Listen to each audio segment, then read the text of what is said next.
Hi Karen, how are you? Good. So Karen, you were saying you're from Ohio? Ohio. I fought back against the child sex epidemic since 1998. I lived in a Polish neighborhood for 4 years, no problems, after the Boston priest abuse broke. I lived in Astoria, a Greek neighborhood, for 5 years, no problems.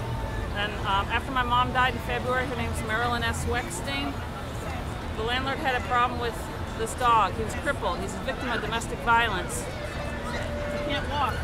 My brother's not all there. The whole honest truth, he was supposed to move to New York City in 2010. Instead, Willie got crippled, Steve stayed. Steve gave me 2 black eyes. The neighbor found out how dangerous he is. And Steve just did my mom in with lorazepam.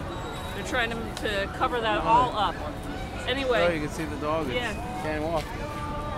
So now, they moved me to this Latin immigrant neighborhood. No offense, but dangerous.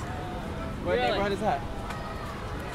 Because I fought the child sex epidemic. I'll tell you why. I just want you to know that in the last 2 months, and it's November 12, 2014 today, in the last 2 months, 2 guys have tried to break into my apartment. It seemed like last night the guy had the key, so I'd rather be outside. I'm looking for a home, a room. My original diagnosis is PTSD. I was on the streets for 10 years with veterans. The Italian never wanted me to be housed. So, can I finish it off by telling you something? Sure. Remember the Roman Colosseums? That was where the tiger ate the man? Men just like you? The Italians were behind that. Remember the witches that were killed, 9 million? They were smeared and they were killed? The Italian controlled the church when that happened. 9 million women. I'm telling you this because truly, in all my heart, when I started fighting back against child abuse, they took over my mom's whole top floor in her condo down in Florida. And they were so violent, I wondered if they had more to do with Jesus' death. In August, I learned they were behind the home care attacking my mom. I put up cameras, then all of a sudden I was getting searing headaches. It was horrible for me to take care of my mom. I never yelled at my mom in my life. We didn't have that kind of a relationship. I was the class clown. I just want you to know that I learned in August that they were behind my mom, the home care, chasing my mom in her house. My mom was bawling and hitting her, and I became homeless just because of fighting back against the child sex epidemic. I just believe they're behind Jesus' death, so they hate my guts, and even someone today says retaliation. They're trying to get you out of that apartment and do you in. Have you met any kind people trying to help you? Today I got some numbers to call, but really I find like it's kind of a really hard situation. I find other people get on Section 8, not me. Seriously.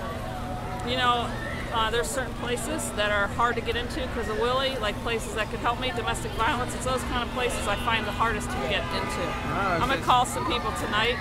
I don't want to be on the streets again, but it's so scary at 4 o'clock in the morning when you see a strange male out your window and he's really, you know, brawny, trying to get into your apartment, and you think and trying with a key, and you're going like, what? You know, Catholic Charities houses me right now, and the Monsignor that got it for me died. Right after that, the Italian case manager told me that apartments can be changed anytime. And before that, she threatened my apartment too. And my mom's Marilyn S. Weckstein, W-E-C-K-S-T-E-I-N. She passed away February 22nd on Ted Kennedy's birthday in Canton, Ohio with the JFK Memorial in Stadium Park.